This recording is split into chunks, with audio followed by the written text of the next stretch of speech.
Thank you. Okay, you may or may not have known we've been on tour for the last 6 months. Today is our last show. So I want to introduce you to the members of the touring band as kind of our farewell.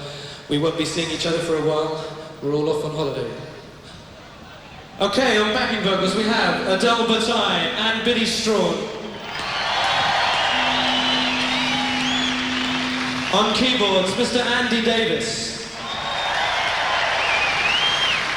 On the percussion, Miss Carol Steele. On drums, Mr. Jimmy Copley. On saxophone and keyboards, Mr. William Gregory.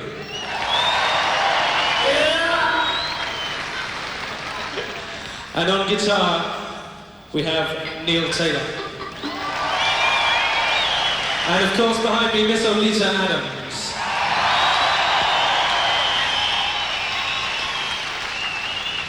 Okay, we have a shortened set because of the rain. We're going to wave goodbye to you now, but thanks again for coming. Enjoy the rest of the day. Let's hope the weather stays like this.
Jim Ladd along with Dia Stein backstage at Nebworth 90, and things are really heating up now. We're going to go out into the field with Marcia Richardson, and she has... I have Curt Smith, and he has brought out the sun in one big way. It is just glorious here now. What was it like to start on stage in the rain and then bring out the sun? Well, it was difficult for us. I mean, I was worried about all the equipment blowing up. I couldn't move too much because every time I moved, I nearly slipped over. So it was quite hairy, but it was good fun. I mean, the sun came out eventually for us, so I just wish we'd have gone on about an hour later so we could have had this all through the concert. Describe what the crowd looks like from your perspective. There you are, and you're looking out over that beautiful lawn of 120,000 people and a couple of thousand umbrellas for a while. What's it look like to you? Looks incredibly big and vast. You know, there's a lot of people. You can't see many faces. It's really hard to pinpoint people because when you're normally playing concerts in front of a few thousand or even 10,000 in arenas, you can normally see people, but you can't really see anyone. It's hard to focus on anything, so you end up just looking blank at this general mass of people and just hope they can all hear you. You all looked so excited up there. Were you getting all sorts of energy back from this wet crowd? Well, funnily enough, I actually got quite a lot of energy from the rain because I was told my guitar tech before I went on, he said, you know, when you're not singing, step back. And I got on there and the rain sort of woke me up because I was quite tired after, you know, we had to start early today and I had to get up early to fly here. So in the end, I just ran straight to the front of the audience, stood there in the rain playing. I was really enjoying myself. Well, and we want to thank you for the sun. He's also wearing a sun t-shirt. It's a serious sun motif that's happening right now. And you're going to spend the rest of the day with us, aren't you? We're going to put you to work. I am. I'm going to be spending the rest of the day with Westwood One working very hard, so I'm told. Okay, well, we are going to get out and Curt and I are going to go out and do some interviews and do some color and just have a great day. So, Jim, back to you. Jim Ladd along with Dia Stein, and we are backstage at Nebworth 1990. You're listening to the Westwood One broadcast of this historic rock and roll concert.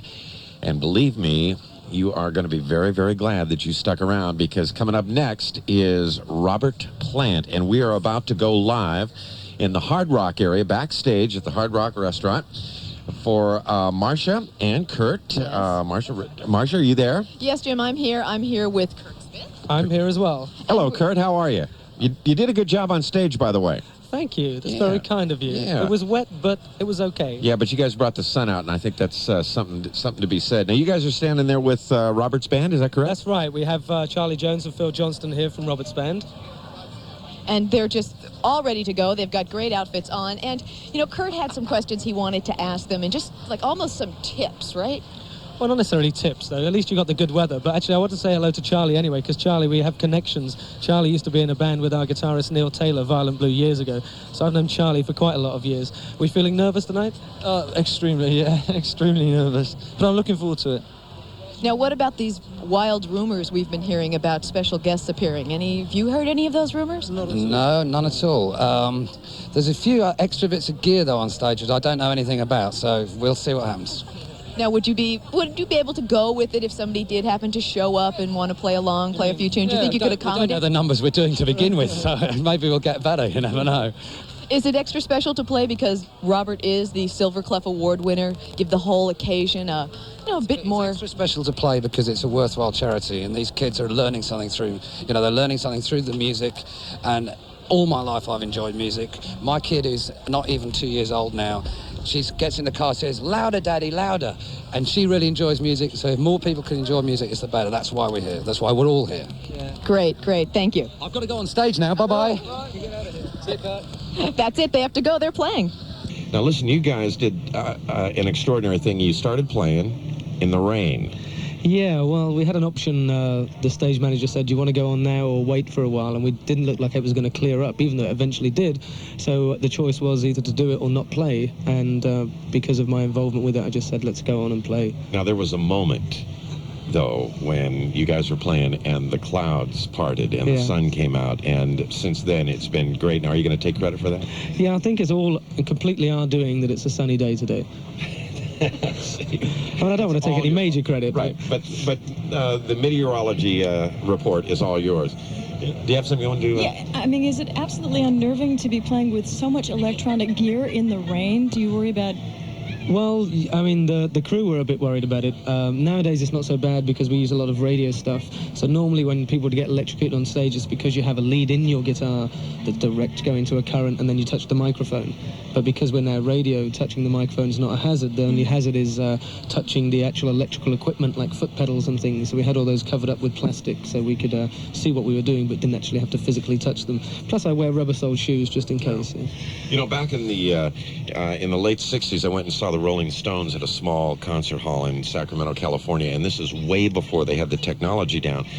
Keith Richards stepped to the microphone to do some sort of harmony part, and a spark about 7 feet long came out. He dropped like a wet rag, and I learned later that a police officer saved his life.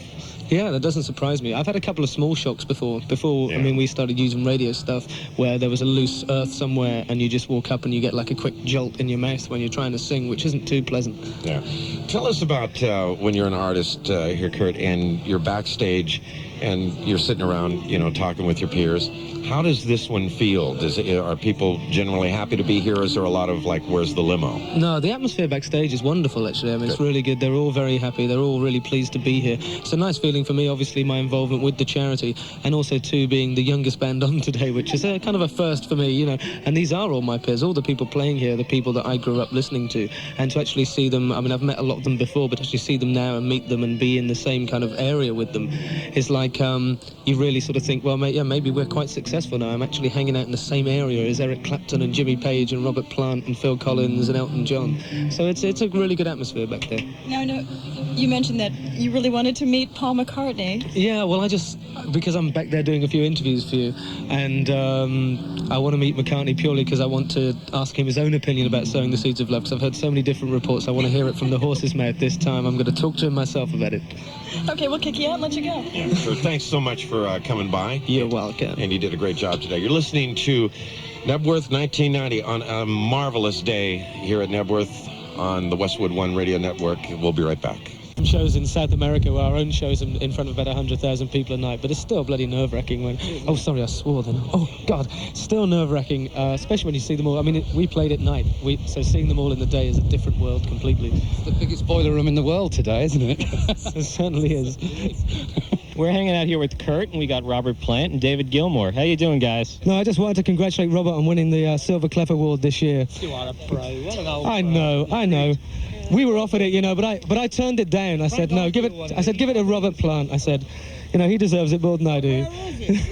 I don't know. He's probably a paperweight at home. What have you done with the award anyway?